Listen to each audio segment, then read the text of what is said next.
మల్లారెడ్డి తనయుడు Bhadra Reddy press meet నిర్వహించి మాట్లాడుతూ తమ యూనివర్సిటీలో చదువుతున్న విద్యార్థులు అనేక రంగాల్లో ఉన్నత స్థానాల్లో ఉద్యోగాలు చేస్తున్నారని, తమ హాస్పిటల్లో ఉచిత వైద్యం అందిస్తున్న విషయం అందరికీ తెలుసునని, 2000 మంది చదువుతున్న తమ యూనివర్సిటీలో 22 మంది విద్యార్థులు డిటెండ్ అయ్యారని, యూనివర్సిటీకి వచ్చిన మైనంపల్లి గుండాయిజం చేయడం, సిబ్బందిపై దాడి చేసి మంచి వాతావరణాన్ని భగ్నం చేసి మల్లారెడ్డి దిశ బొమ్మను దహనం చేయడం, రాజకీయ ముసుగులో దౌర్జన్యం చేయడం సరైన పద్ధతి కాదని ఈ సందర్భంగా వారు హెచ్చరించారు.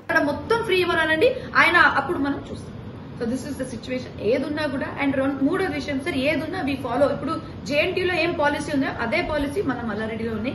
మన ఫ్యాకల్టీ గురించి కానీ అంతా పర్ఫెక్ట్ గా ఉంది. ఏదైనా వచ్చి ఒక సిస్టమ్ నడుస్తున్నప్పుడు యూనివర్సిటీలో వచ్చి స్టూడెంట్స్ ని రచ్చగొట్టడం కరెక్ట్ గా అది మాకు మంచిగా అనిపిస్తలేదు. అండ్ ఇంకోటి ఏంటంటే మనకి ఏదైనా ఇన్స్టిట్యూషన్స్ లో ఒక పద్ధతి, ఒక సిస్టమ్ ఉంటుంది.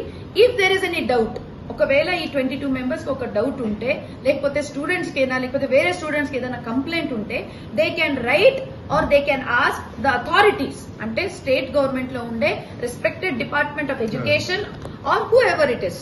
ఎందుకంటే వాళ్ళ దగ్గర ఒక రిప్రజెంటేషన్ వెళ్తే they can come and inspect. They can ask for a personal hearing. వాళ్ళు వచ్చి మమ్మల్ని అడగొచ్చు, మమ్మల్ని దాని డీటెయిల్ అడగొచ్చు, వీఆర్ ఆన్సర్ దే.